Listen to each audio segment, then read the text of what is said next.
Maintenant, question d'anciens combattants à l'occasion de la visite de la ministre, Ginette Petitpas-Taylor, dans l'Ouest canadien.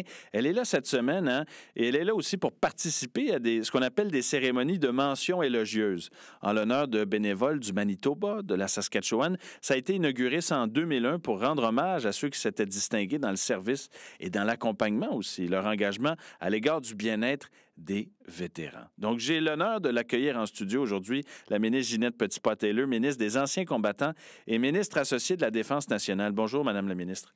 Bonjour, merci pour l'invitation. Alors, on est très heureux de vous accueillir. On se demandait déjà, est-ce qu'on peut expliquer, il y a cette cérémonie-là à laquelle vous teniez à assister. Vous êtes dans l'Ouest canadien, donc pendant la semaine qui vient. Absolument. Ça fait toute la semaine que nous sommes ici dans la région. Nous avons commencé notre voyage à Winnipeg, puis là, hier après-midi, nous avons arrivé ici, dans votre belle région de Regina. Bien hâte de rencontrer des intervenants qui travaillent auprès des vétérans et vétéranes dans votre province comme telle. Hier, j'ai eu la chance de rencontrer la présidente de la Légion, Mme Peterson. Puis, ils nous ont expliqué un peu c'est quoi les services qui sont offerts pour les vétérans de la région. Et puis, encore une fois, comment est-ce que le ministère des Anciens combattants peut continuer à travailler en étroite collaboration avec eux. Et puis, finalement, aujourd'hui aussi, on continue nos rencontres. Puis, comme vous l'avez bien dit, bien hâte de présenter la mention élogieuse à deux vétérans qui ont bien mérité, comme j'ai dit, ce prix. Oui, parce que ça peut aussi, ça s'adresse notamment aux gens qui soutiennent les vétérans, mais aussi à des vétérans eux-mêmes qui ont comme servi d'exemple ou de modèle à d'autres de leurs collègues ou de leurs frères d'armes, on pourrait dire. Mais finalement, qu'est-ce qui arrive? Souvent, on voit qu'il va y avoir des vétérans, une fois qu'ils vont quitter les Forces armées canadiennes, ils veulent continuer à servir leur communauté. Fait que finalement, ce sont deux individus qui se sont vraiment démontrés, qui ont fait du travail incroyable auprès de la communauté comme telle. Et puis pour eux, une de leurs priorités, ces deux personnes là, c'est vraiment toute la question de commémoration, de s'assurer que les Canadiens, que les gens de votre province vont continuer à se souvenir du travail, des sacrifices des hommes et des femmes qui ont servi dans les Forces armées canadiennes. Et puis voilà, on est ici aujourd'hui pour les remercier puis souligner leur travail extraordinaire qu'ils continuent à faire dans leur communauté. Est-ce que vous sentez que ça a été assez fait, ça, cette année?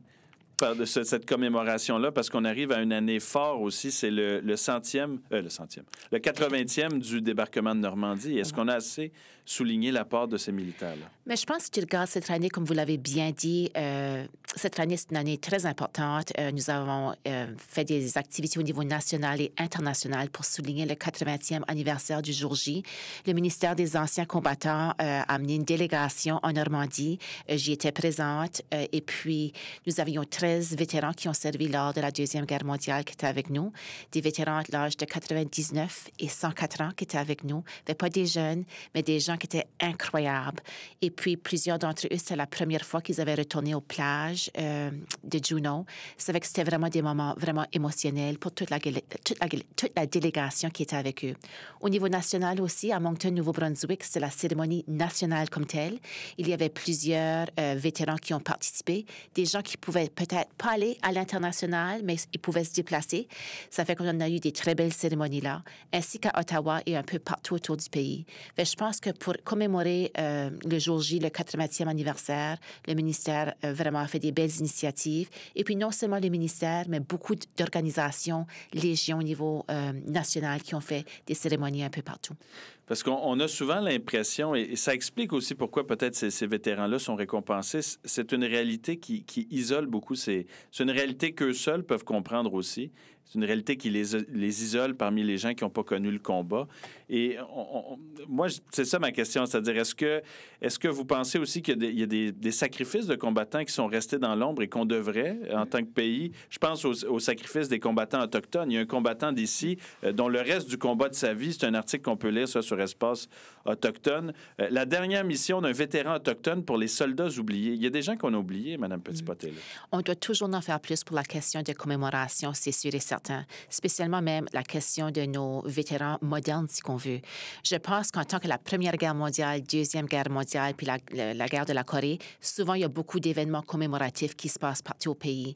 Puis même, j'ai oublié de mentionner que pour le jour J, le 80e anniversaire, on avait plusieurs jeunes de l'école secondaire qui étaient avec nous.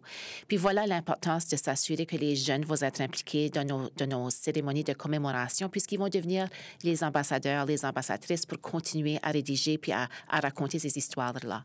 Mais pour la question des peuples autochtones, des femmes vétéranes, c'est sûr qu'il y a plusieurs groupes marginalisés qu'on a souvent, oui, qui ont été oubliés. Fait comme ministère, c'est sûr que pour nous, c'est une priorité à ce moment ici pour s'assurer que pour tous les événements que nous sommes en train de faire, qu'on va aussi s'assurer qu'il va y avoir non seulement une présence, mais la participation de nos vétérans autochtones aussi pour faire sûr qu'on ne va pas oublier leurs histoires et puis leurs contributions à nos guerres. Et il faut aussi, bien, savez-vous quoi, vu que la mention élogieuse sera remise, est-ce qu'on peut les nommer, les gens, les récipiendaires de la mention? Oui, absolument. Ça fait qu'aujourd'hui, la première personne qu'on va reconnaître, ça va être Brad Alexander Harasina, qui est un monsieur qui a fait du travail incroyable avec la Royal United Service Institute of Regina. Et puis aussi, il a fait beaucoup de travail pour le Fonds du souvenir. Et puis la deuxième personne, monsieur Greg Mulatz, il a déjà reçu la mention, mais c'est lors de la COVID-19. Ça fait qu'aujourd'hui, on va pouvoir le rencontrer en personne quand même, puis pouvoir le féliciter, le remercier pour le travail qu'il continue à faire. Et puis encore une fois, j'ai bien hâte à pouvoir rencontrer ces deux personnages qui ont fait du travail incroyable dans votre belle province. Oui, merci. Merci beaucoup. Ces deux personnes-là, voilà, qui recevront cette mention élogieuse. Une mention élogieuse, puis je pense que c'est le temps de le dire aussi, on peut soumettre des gens dont on juge qu'ils méritent aussi la mention élogieuse en se rendant sur la page qui est dédiée à cette récompense-là aussi. Absolument. Ça fait que les gens vont sur notre page web, notre site Internet, ils peuvent voir exactement où faire application. Et puis, encore une fois, jusqu'à date, je pense que nous avons eu près de 1300 personnes canadiennes qui ont reçu cette mention lors des 20 dernières années. Et puis, on encourage les gens absolument de nous fournir l'information. Puis de là, il y a un comité de sélection qui revise les applications et puis ils vont choisir c'est qui va recevoir cette mention. En terminant, Madame la ministre, aussi, je ne peux pas m'empêcher de mentionner le fait que vous êtes aussi une francophone hors Québec. Vous êtes née dans ce contexte-là minoritaire. Qu'est-ce que ça fait de venir dans l'Ouest canadien, rencontrer? Mais encore une fois, moi, tant que oui, comme fière acadienne, j'aime beaucoup de voyager et puis de rencontrer nos communautés de langues officielles en situation minoritaire un peu partout au pays.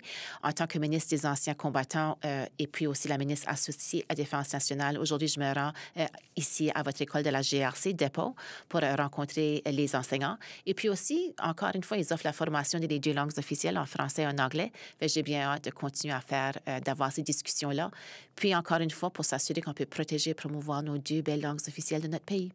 Oui, exact. Parce qu'on se souviendra de vous aussi comme ayant été ministre des langues officielles et le plan d'action. Là, bon, autant de sujets qui ne sont pas dans le sujet d'aujourd'hui, mais que je mentionne à toute fin pratique. 8h26, merci beaucoup, Madame la ministre. C'est moi qui vous remercie.